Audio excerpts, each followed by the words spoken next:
everybody, so we've talked about derivatives, so now we're going to go to antiderivatives. Now with antiderivatives, if you think of the word anti, that means against, or pretty much not the same thing, or the opposite really of the thing behind it. So in other words, antiderivative is the opposite of the derivative. So here, when we talk about the opposite derivative, that means we're given the derivative and we're going to move backwards to find the original function. So they gave us, for example, let's say f prime of x, and we need to find f of x, capital F. So antiderivatives will be considered your capital F, and you know that the f prime of x is your derivative. We talked about that already. So here, we're going to be finding our f, capital F of x, the antiderivative.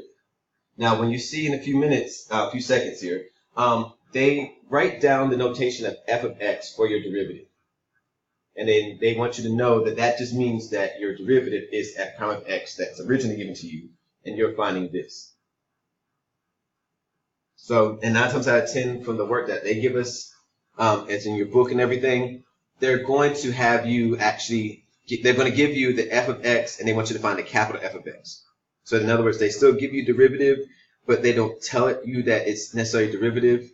But yeah, so they just want you to know that that's what that means. All right, so when it comes to our antiderivative, we're going to start off with our rules here. And here, the first one is the power rule. Now, with our original derivative, means we said that we would take the exponent, move it down, subtract 1 from the exponent. But this time, we're trying to go backwards to the original function. So what we're going to do here for our capital F, antiderivative, if we were subtracting 1, we're going to add 1 here. So, sorry, we do x n plus 1. And for the derivative, we brought the n down, so it means it was n times x.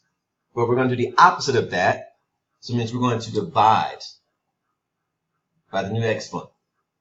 So we're going to add 1 to the exponent and divide by that new exponent. So I'm going to write that down. So add 1 to the exponent.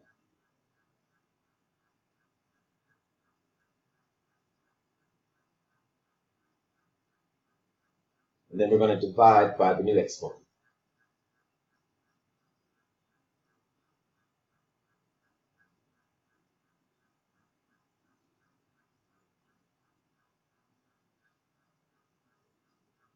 Okay.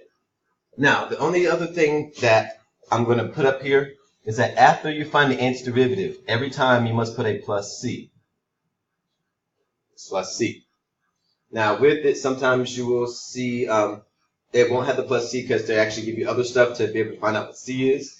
But we're going to do plus c because, and I'll explain it when we get to the actual example. I'll explain where that plus c comes from. I'll explain it more there.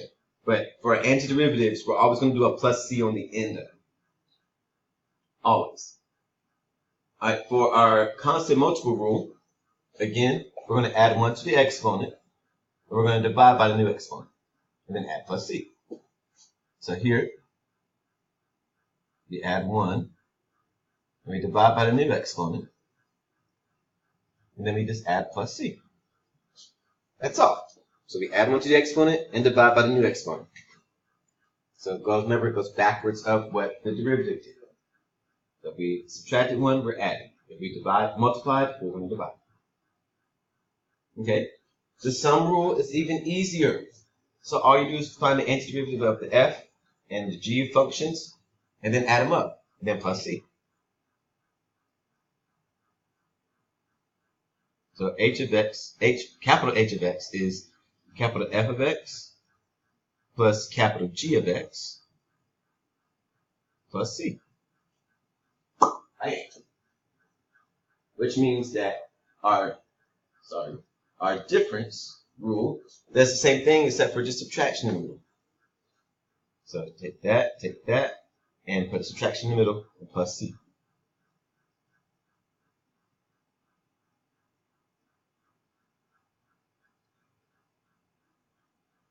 Fine, that's all.